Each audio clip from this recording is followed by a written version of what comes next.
Virgin Galactic rocked the aviation world yesterday with news that they were entering the supersonic race with their own incredible Mach 3 supersonic jet. How fast does it go and when will we fly on it? Watch to find out. So Czech brand of Sir Richard Branson, famous for its low Earth orbit rocket ship, has decided to throw in its hat into the aviation marketplace, specifically with a supersonic jet capable of flying at Mach 3. This is a big deal because it's roughly double the speed of the Concorde.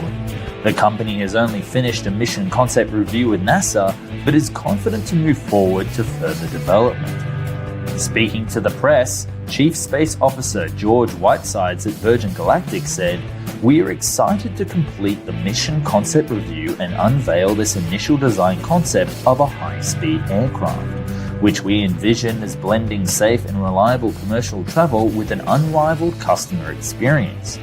We are pleased to collaborate with the innovative team at Rolls-Royce as we strive to develop sustainable, cutting-edge propulsion systems for an aircraft, and we are pleased to be working with the FAA to ensure that our designs make a practical impact from the start.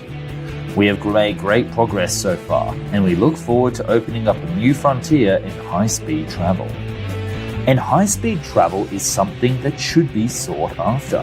While you can pay to fly an incredible luxury, you cannot arrive at your destination any faster than someone sitting in the back of the plane. This will change everything.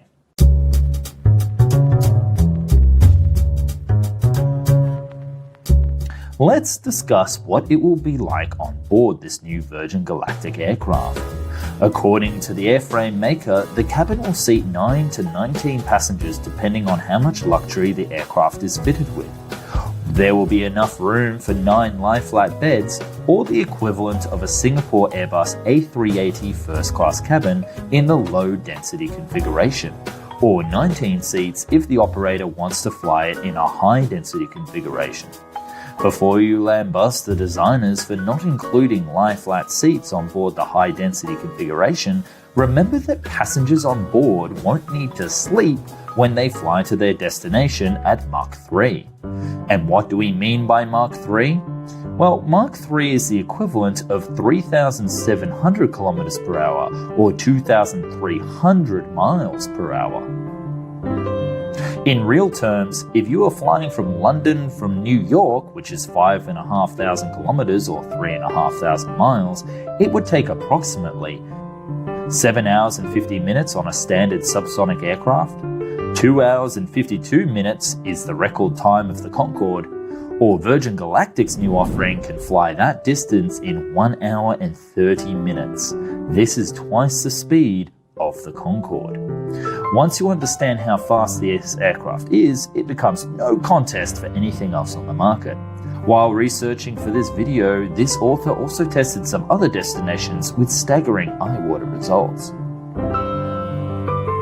Sydney to Melbourne in 11 minutes and 33 seconds, Sydney to London in 4 hours, 35 minutes and 5 seconds, Los Angeles to New York in 1 hour and 3 minutes and 46 seconds, Los Angeles to San Francisco in 9 minutes and 3 seconds, London to Paris in 5 minutes and 35 seconds, London to Dubai in 44 minutes and 19 seconds, Tokyo to Los Angeles in 2 hours, 22 minutes and 37 seconds, and lastly Tokyo to sunny Honolulu in 1 hour, 40 minutes and 20 seconds.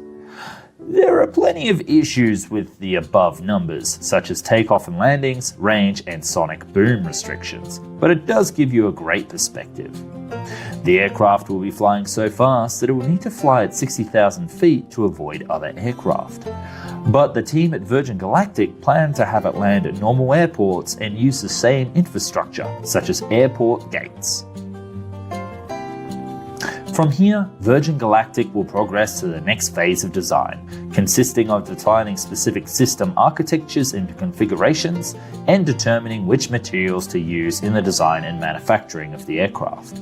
The team will also work to address key challenges in thermal management, maintenance, noise, emissions, and economics that routine high-speed commercial flights would entail. Just like the battle between the Concorde, the Tu-144, and the Boeing 2707, Could we be entering the next supersonic race? Let me know in the comments. And if you enjoyed this video today, feel free to check out my other content and subscribe. Have a great day.